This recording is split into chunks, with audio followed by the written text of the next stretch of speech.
As far as economic development, we started several projects.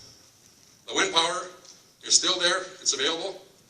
All we got to do is get a power purchase agreement with the province of Saskatchewan, and we can get power sold to the province. The beauty about wind power now is it's now stored in batteries. You don't have to connect it directly to the grid. The other option we have is the American government, through the military, are buying power all over the world. The American military are saying if North America is ever under attack, it's only the Army that's going to have power, nobody else. Okay? And I work with a group out of New York called Native One Financial. I'm on a board of advisors. And Native One Energy is one of the groups that's going to be approaching Beardy to say, can we help you? Can we buy this power? It's there. Okay? And the other thing too is the pharmacy. I talked to the owner of the pharmacy out in Warman, and he's open to discussions.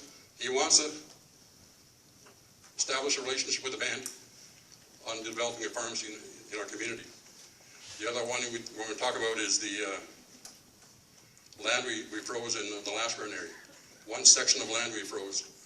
It's oil and gas developments, heavy oil, and it's still there.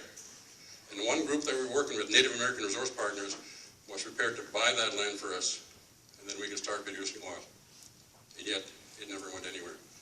And BHP, I have concerns about BHP, because I was watching on YouTube, but it was upside down. I don't know what happened. The chief and council were sitting upside down. But anyway, they said that BHP will not negotiate under rights-based negotiations. All negotiations start rights-based. The economies of scale kick in, basically which means, okay, how much is that potash under our land worth? And then once you get the economies of scale kicking in, the interest-based negotiation kicks in, and our interest is that we want to own part of that mine. Because BHP is saying, we want to really form a partnership with Beardy's. And I'm saying, if you really want to form a partnership with Beardy's, then we want to own part of that mine you got.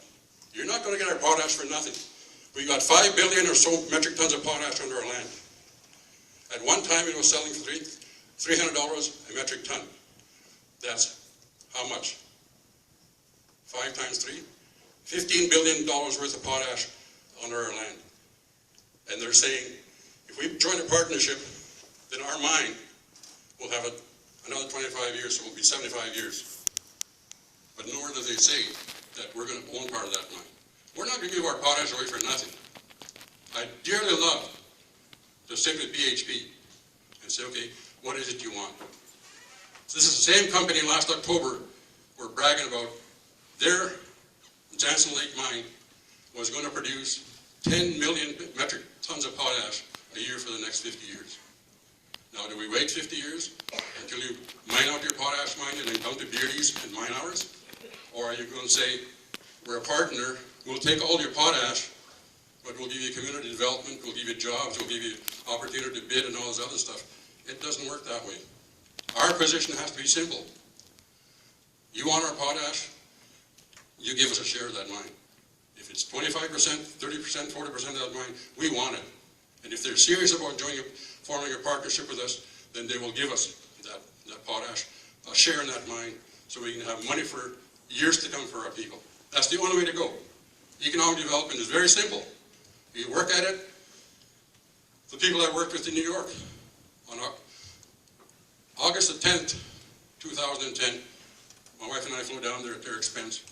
And we actually walked into the New York Stock Exchange, and I couldn't believe, that after that, Native One Financial is the first Indian-owned brokerage company to have a seat in the New York Stock Exchange. And that day, we rang the closing bell. It's surreal for me to stand up there and be part of that. But the beauty of that whole thing is, First Nations people, we can do anything we want. I walked through that place, and I looked at all these people that were working there.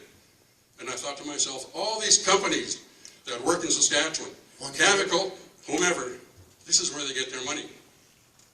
And if they can get their money here, we as First Nation people can do the same thing. We have a mine, we can mine it, we can form a partnership, We can get money to buy into it, whatever the case may be, but the bottom line is we're not going to give our resources away for nothing. It's up to us, and I guarantee you, if elected, I will stand up for making sure that our resources remain with us, and we'll go from there. Next thing, thank you.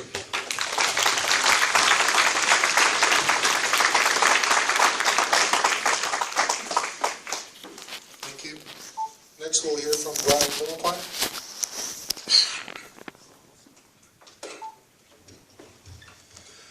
Thank you to everyone that's here. Good afternoon, elders, ladies and gentlemen. You know, we have a lot of really good people here at Beardy's. You meet people on the road, they're always waving, smiling, shaking hands. And, you know, not only during elections, you know. But, you know, what's wrong is our politics.